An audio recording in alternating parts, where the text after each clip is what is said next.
Neste vídeo iremos abordar 3 reis que reinaram em Judá e que suas atitudes durante seus reinados levaram não somente eles, mas também toda a nação a se distanciar de Deus e com isso trazer ruína a todo o povo. Tanto que o escritor define suas ações como más aos olhos do Senhor. O primeiro é Acás. O rei Acás foi sucessor de seu pai Jotão e reinou por 16 anos em Judá durante o final conturbado do reino de Israel no norte, de 742 a 727 a.C. Seu governo foi caracterizado por muitos problemas e ele mesmo recebeu esse epitáfio: não fez o que era reto aos olhos do Senhor seu Deus, como Davi seu pai. Encontra-se em 2 Reis, capítulo 16, versículo 2.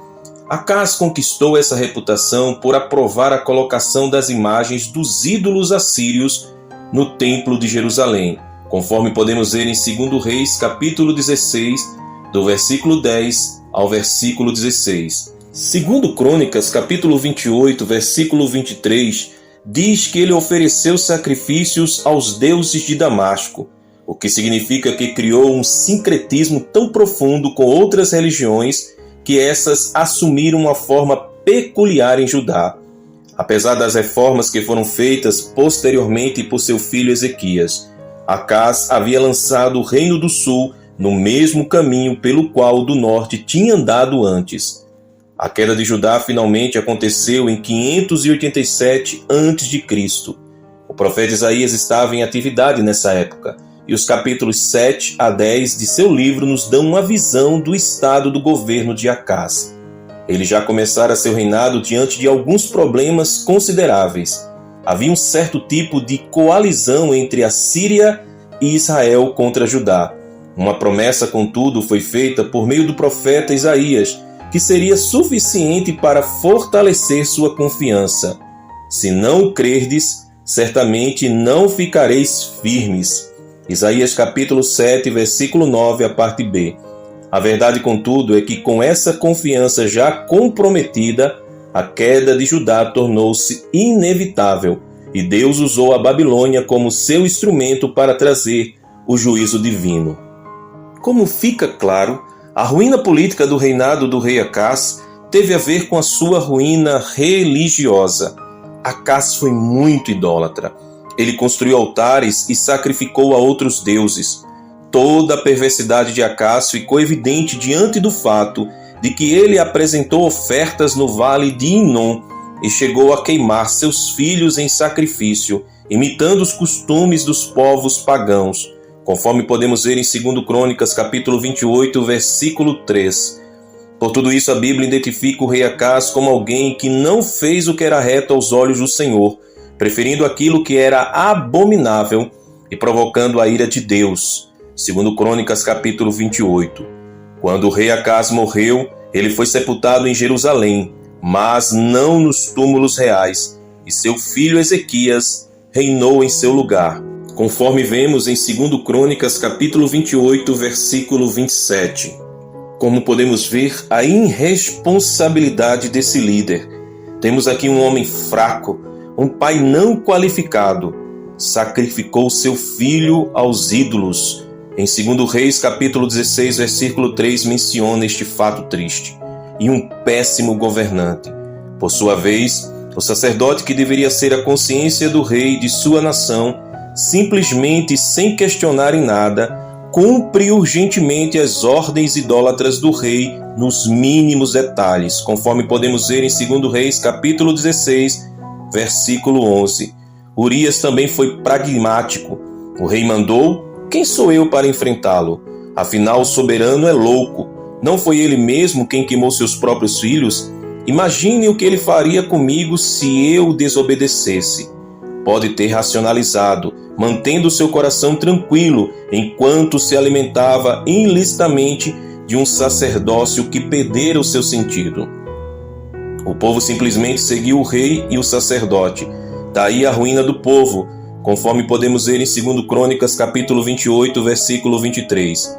Os equívocos dos governantes têm um alcance não simplesmente pessoal, antes trazem consequências amplas e muitas vezes duradouras. Manassés, rei de Judá, que governou durante 55 anos, de 696 a 642 a.C., subiu ao trono com 12 anos de idade, após a morte de Ezequias, seu pai. Sua mãe chamava-se Efzibá. O relato de seu reinado encontra-se em 2 Reis, capítulo 21, versículos do 1 ao 18, e 2 Crônicas, capítulo 33, do versículo 1 ao versículo 20.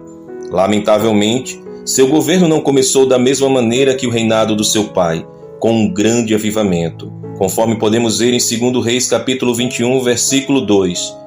Fez o que era mal aos olhos do Senhor, afirma o texto. Essa maldade incluía idolatria e práticas pagãs, aprendidas com outras nações. Manassés não se limitou simplesmente a deixar a nação desviar-se, mas desempenhou um papel ativo na restauração dos cultos pagãos abolidos no início do reinado de seu pai, conforme relatado em 2 Crônicas, capítulo 33, versículo 3. Erigiu altares pagãos na área do templo e chegou a sacrificar um dos seus filhos no fogo. Versículo 6. Adorava as estrelas e envolveu-se com a feitiçaria, numa afronta direta às leis de Deus. Recusou-se intensamente a dar ouvidos aos profetas enviados pelo Senhor, os quais o alertavam de que Deus enviaria uma terrível devastação sobre Jerusalém por sua causa. Versículos do 10 ao 15. Tanto a Bíblia como as inscrições assírias revelam que durante a maior parte do tempo do seu reinado, Manassés esteve subjugado ao poder esmagador dos assírios. Finalmente, como juízo sobre ele, Deus permitiu que a Síria invadisse novamente Judá, pelo que o Senhor trouxe sobre eles os comandantes do exército do rei da Assíria, os quais prenderam a Manassés, colocaram um gancho no seu nariz, amarraram-no com cadeias de bronze e o levaram para a Babilônia. 2 Crônicas, capítulo 33, versículo 11. A partir deste ponto, o cronista registra que Manassés se arrependeu. O Senhor ouviu seu clamor e o reconduziu a Jerusalém para o seu reino. Então conheceu Manassés que o Senhor era Deus. 2 Crônicas, capítulo 33, versículos 12 e 13. Depois que retornou à cidade santa, destruiu os altares pagãos e os ídolos, e insistiu com o povo para adorar somente ao Senhor. Versículos de 15 a 17. O relato de Crônicas indica a profundidade da graça de Deus ao perdoar um homem tão ímpio como Manassés, quando se arrependeu sinceramente de seus pecados. A tradição diz que Isaías foi morto no reinado de Manassés. Certamente ele profetizou nos dias de Ezequias, por isso provavelmente tornou-se mártir por ter protestado contra o paganismo de Manassés no início do seu reinado. Depois de tudo isso, esse rei voltou para os caminhos de Deus e levou o povo consigo. Não sabemos com clareza o que realmente mudou na nação e quanto tempo Manassés viveu após seu retorno do exílio. Provavelmente ele experimentou apenas um arrependimento superficial, pois seu filho Amon também foi um rei ímpio, conforme podemos ver no versículo 22. E quando Josias subiu ao trono, apenas alguns anos mais tarde, havia pouquíssima adoração ao Senhor no país. Algo de muito importante que aprendemos no relato histórico de Manassés é que muitas pessoas pecam e pensam que o Senhor não vai mais perdoá-las. Quando enfrentam as consequências de seus pecados, pensam que não são mais amadas por Deus. Mas, no caso de Manassés, vemos que todo justo castigo é também um chamado à conversão por parte de um Deus que ama e chama. Deus ama os pecadores e os chama ao arrependimento e salvação. Então, se pecamos, temos que nos humilhar, orar e buscar a face do Senhor, como fez Manassés. E Deus certamente nos perdoará. Amon. Amon foi filho de Manassés, conforme está relatado em 2 Reis, capítulo 21, versículos 18 e 19, e 2 Crônicas, capítulo 33, versículos 20 e 21. É o 15º rei de Judá, reinou por 2 anos. Prosseguiu com as práticas idólatras de seu pai, a adoração de Moloque e a continuação dos rituais da fertilidade que eram tão abomináveis para o amor zeloso de Deus. O próprio Manassés arrependeu-se tarde demais, num momento de desespero que se seguiu à derrota nas mãos dos assírios, conforme está relatado em 2 Crônicas, capítulo 33.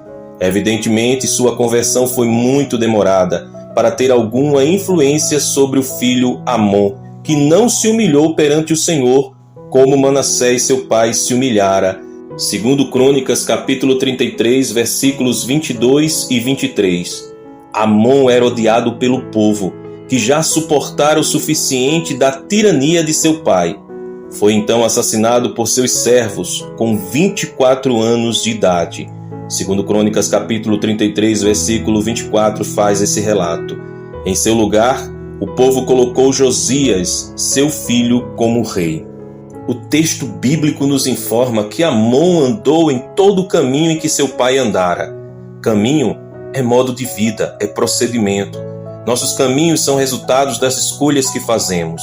Amon era uma pessoa importante e bem posicionada diante da sociedade, mas os seus caminhos eram maus. Se alcançarmos todas as coisas deste mundo, tudo o que o nosso coração desejar, mas tivermos um mau procedimento aos olhos de Deus, nada disso terá valor. O rei Amon preferiu abandonar ao Senhor e seguir aos ídolos. Ele achou que, sendo rei, poderia fazer o que quisesse.